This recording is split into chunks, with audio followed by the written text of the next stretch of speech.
Hello and welcome to this demo on identifying UI elements. We'll start by exploring the concepts of target and anchor in UI automation. Then we'll learn when to use an anchor and how to indicate a target using a selection option window. Finally, we'll look at some of the options available in the selection options window, such as pause configuration, hoverable selection, and image selection mode that can help in building better UI automation. So let's dive in and learn how to identify UI elements effectively. In this demo, we'll create a simple automation process that opens the RPA Challenge website, inputs a name in the first name field, and clicks the Submit button. It's important to note that the fields on this website change position after every submission. Before we begin building the automation process, let's first explore the concept of target and anchor in UI automation. To better understand this, let's use the analogy of a home address. Just like how a home address is the target and a landmark is the anchor. In UI automation, a target is a UI element that we want to interact with, and an anchor is another element close to the target that helps to uniquely identify it. Now let's see how this concept applies in the context of UI automation. UI automation activities allow us to work with UI elements such as checkboxes, buttons, text boxes, or drop-down lists by simulating human interaction. As part of these activities, instructions are also needed to identify the correct button, checkbox, or drop-down list, or to retrieve the correct data from a web page or application. A target in UI automation can be described as an identifier. For example, a button to click, a text box to type into, or a part of a web page to copy text from. For example, in the action of clicking a Submit button, the button is the target element, the element that we want to perform the action on. Any UI element in an application can serve as a target, depending on the specific needs of the automation process. Now that we understand what a target is in UI automation, let's explore the concept of an anchor. To better understand this, let's take the example of a form, such as a Google form. When filling in the correct information in each field, we often refer to the label of the input field as a reference to identify the target. The anchor, in this case, is another UI element, such as the name of the field, that's located close to the target and helps to uniquely identify it. This ensures that the automation process can correctly identify and interact with the desired UI element. Now that we understand the concepts of target and anchor in UI automation, let's move on to using them in practice. Our next step is to build a simple automation process that opens the RPA Challenge website, inputs a name in the first name field, and clicks the Submit button. This will give us a hands-on understanding of how to indicate a target and use an anchor to uniquely identify it. Are you ready to begin building this automation? Let's start by creating a new process in our automation tool and naming it Identify UI Element.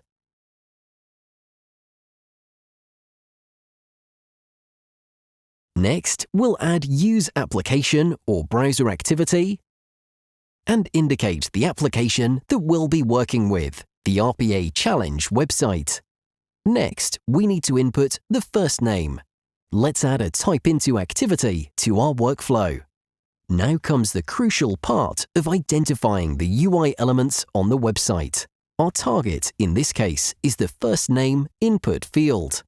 We'll use the selection option window to indicate this target on the screen. The selection option window is a powerful tool that allows us to easily identify and configure the UI element that we need for our automation. It also includes a Helper Info area that provides useful information about any errors or remaining tasks. Once we've selected the first name input field as our target, Studio will automatically try to identify an anchor for this target. Usually, it'll be able to do so successfully.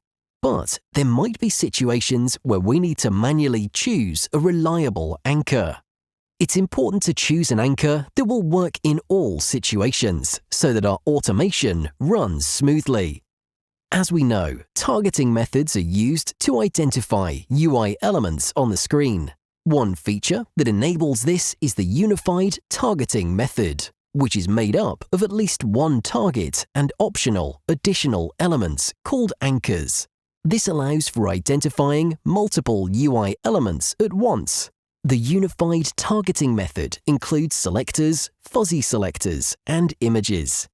These methods can be applied to both targets and anchors, and they can be switched between in the settings, which can be accessed by hovering over them or directly from the Selection Options window. When the robot searches for a UI element, whether it be a target or an anchor, it uses all targeting methods simultaneously and chooses the first one that successfully locates the element.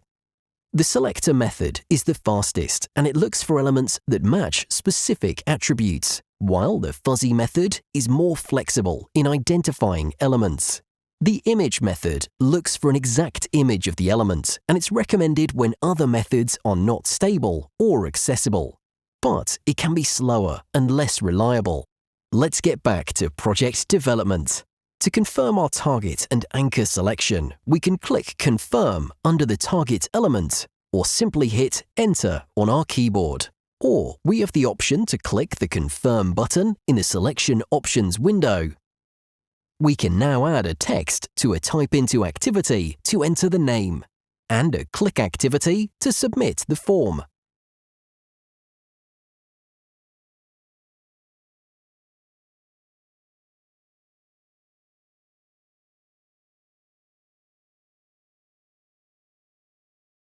Let's run the workflow and see if it works.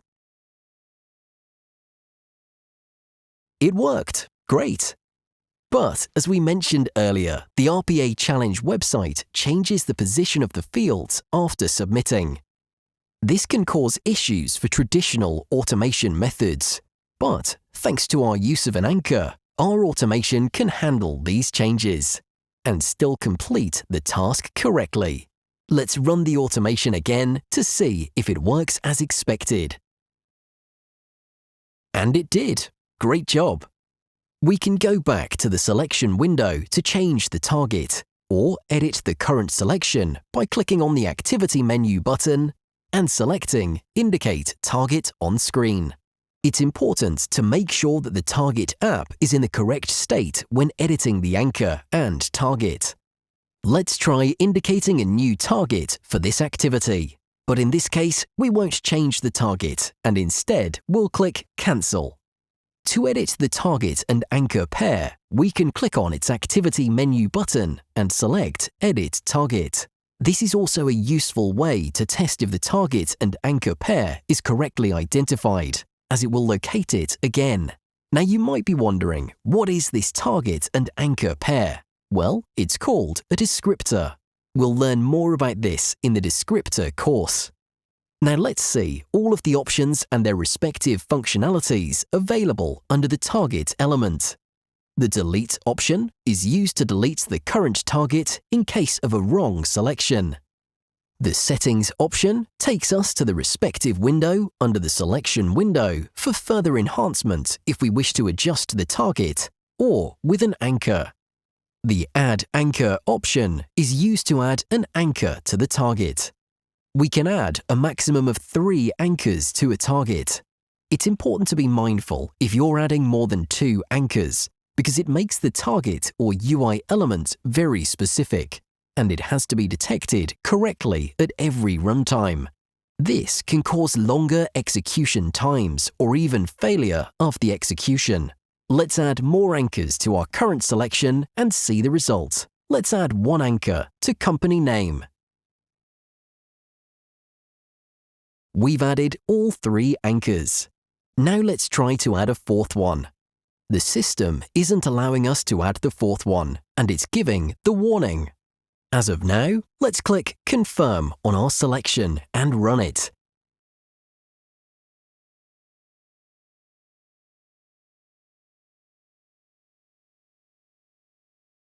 It ran successfully because all of the UI elements were in the same position as they were whilst indicating. However, we know that the position of the element changes after submission. So let's run it again. As our selection has too many anchors, it made the target very specific and it didn't identify the correct target as they all need to be correctly found at each runtime. Also, it took longer for its execution time and it even failed the execution. Let's go ahead and edit the descriptor to make it more reliable. The selection window shows element not found and all of the anchors and the target are highlighted in red, indicating that our target and anchor selections aren't correct. To fix this, we'll start by removing the additional anchor. Now we want to see how the page looks without any anchors, so we'll remove the last anchor as well. There are too many elements on the screen that look the same. Some of these elements are highlighted in yellow, which means that our selection isn't specific enough and we found some duplicate elements. To make this work, we'll add an anchor to the label of the first name input field. Now the target has a green highlight, which means that it's been identified. Let's run the workflow now. And as expected, it worked. Let's explore the final option under the target element, convert to dynamic text target. This is a great feature that allows us to target elements without worrying about their specific content. Imagine that we want to click on the first result in a search list or a button that appears on a web page at different times. This feature will make it easy for us to target those elements. Instead of targeting based on the element's content, we can target based on its position or location. This way, even if the elements change or move, automation will still be able to find and interact with them. Great! Now let's take a closer look at some of the options in the selection window to make our process even easier. One of the options that we can use is the pause feature. With this, we can pause our selection in case we need to make any adjustments in the app before finalizing our choice. For example, we may have accidentally navigated to the wrong window on the RPA Challenge website, and the UI element that we need to edit isn't visible. In this case, it'd be a good idea to pause our selection process. We can do this by pressing F2 or by clicking on the Pause Configuration button. By default, the selection will be paused for 5 seconds, but you can adjust this time interval by changing the duration. Once the selection is paused, the countdown will begin on the timer. In our case, we'll switch to the correct page, and after 3 seconds, the selection process will automatically resume. We can confirm our selection now. Alright, let's check out another feature that could come in handy. It's called Hoverable Element Selections, and as the name suggests, it allows you to select elements on the UI that only appear when you hover over them. Take a look at the RPA Challenge page, for instance. You can only access certain options by hovering over them. To demonstrate the Hoverable Element Selection option, let's go back to Studio and add a click activity to choose Japanese for the RPA Challenge. Normally, you wouldn't be able to select the Japanese option because it's not visible. But with the Hoverable Element Selection option enabled, we can easily select it. Let's go ahead and enable the Hoverable Element Selection option in Studio. Now we can select the Japanese language option. Awesome! Now let's learn about the image selection mode. We can switch to image selection mode by pressing F3 from our keyboard. Or we can enable the image selection option from the selection option window. And then we hold the left mouse button and drag around a region from the application window to use as a target or anchor. We can use image selection mode for both anchor and target. Let's add one anchor for our target. And this brings us to the end of our demo, identifying the UI element. The main key takeaway from this demo is that in UI automation, a target is a UI element that we want to interact with. And an anchor is another element close to the target that helps to uniquely identify it. By understanding the concepts of target and anchor and using them in practice to build a simple automation process, we learn how to indicate a target and use an anchor to uniquely identify it. We also learn about the selection option window, which is a powerful tool that allows us to easily identify and configure the UI element that we need for our automation. Now here's a challenge for you. Now that you're familiar with the selection options window, choose any application of your choice and create a new automation process. Identify a UI element in the application as a target and use the selection option window to indicate it on the screen.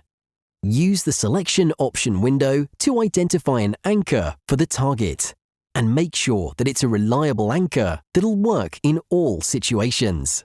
Perform a click action on the target element and test its reliability in different situations. Reflect on the process and consider how the concepts of target and anchor apply to your automation, and how you can use them to make your automation more reliable and efficient. Thank you for watching, and happy automation!